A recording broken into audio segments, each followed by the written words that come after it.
Cocoa farmers are already seeing the impact of climate change. If we don't take action now, cocoa producing regions will no longer be able to produce cocoa in the next 30 years. This is not a diaspora poem.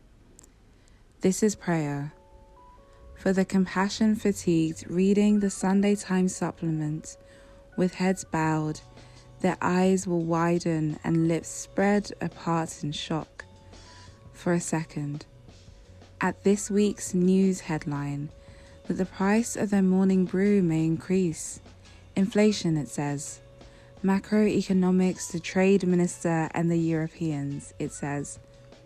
What is an 11 letter word for colonialism preserving, a 9 letter word for genocidal luxury, and a 5 letter word for counterfeit hierarchy? Dear God. The cocoa supply chain is unequally divided in more than one way. Not only is the supply chain unequal from the beginning to the end, but it's also inequalities within the farming groups themselves. I believe that the issue is with the commercial partners. I mean, those who finally buy the cocoa beans from Ghana for chocolate and the final product that the cocoa is used to manufacture.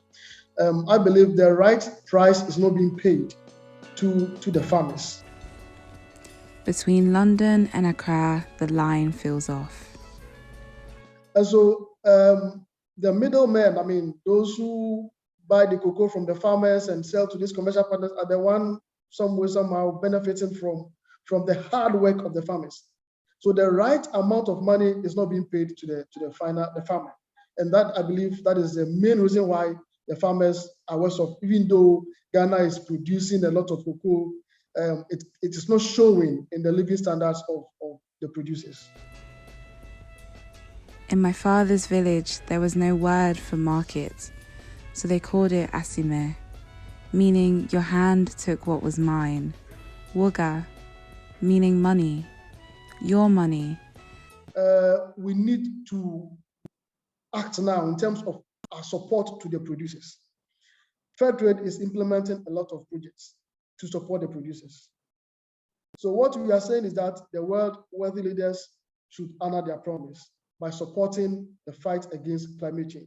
That's all that we are saying. They should be fair in their promise so that at least we can also get some income for our producers. If there's money coming, if there's any source of finance, we have to put measures in place to ensure that that money gets to the producer.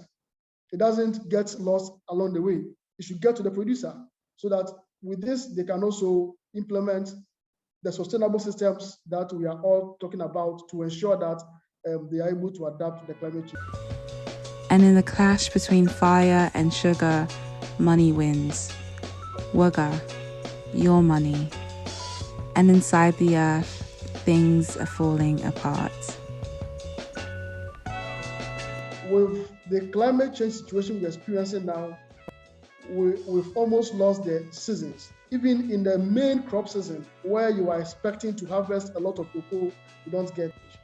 So there's a petition that we are calling on everyone to sign, petition from over 1.8 million fair trade farmers to the world leaders to honor their promise of supporting producers across the world to fight against climate change.